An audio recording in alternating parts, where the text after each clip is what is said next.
सद्यस्थितीत तरी संख्या जी आहे ती रोडावल्यासारखी वाटते. त्याच्यामध्ये वाढ तर नक्कीच दिसून येत नाही. खाल्लं जाणारं अन्न किंवा घरात वापरलं जाणारं पाणी हे चांगल्या पद्धतीने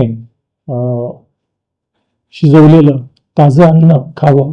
लक्षणं जे आहेत ते त्यांच्या हातापायाला मुंग्या येणे किंवा त्यांना विकनेस जाणवणे किंवा हातातली किंवा पायातली ताकद गेल्यासारखे वाटणे.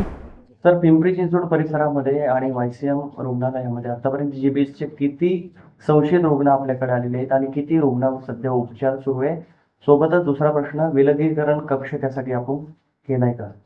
GBSच्या रुग्णांसाठी विलगीकरण कक्ष केलेला नाही आहे.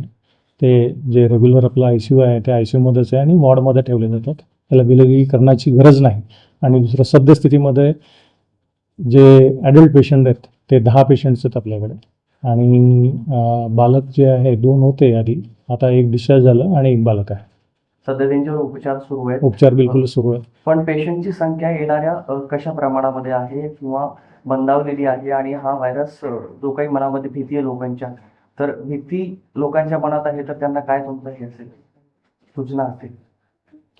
सद्यस्थितीत तरी संख्या जी आहे ती रोडावल्यासारखी वाटते.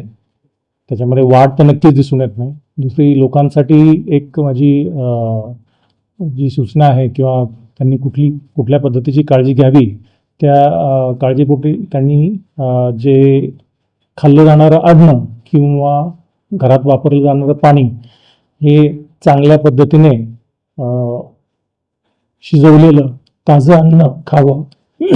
आणि पाणी जे आहे ते दूषित असू नये त्याच्यासाठी व्यवस्थित फिल्टर केलेलं किंवा उकळून घेतलेलं पाणी प्यावं अशी मी त्यांना विनंती करतो.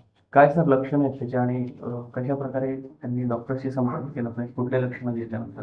लक्षणं जे आहेत ते त्यांच्या हातापायाला मुंग्या येणे किंवा त्यांना विकनेस जाणवणे किंवा हातातली किंवा पायातली ताकद गेल्यासारखे वाटणे हे प्रायमरी लक्षण असतात आणि कालांतराने ते बळवण्याची शक्यता असते. कोविडच्या नंतरच हा व्हायरस आलेला, त्यामुळे प्रचंड घाबरलेले नागरिक आहेत. तर त्यांना काय सूचना असणार?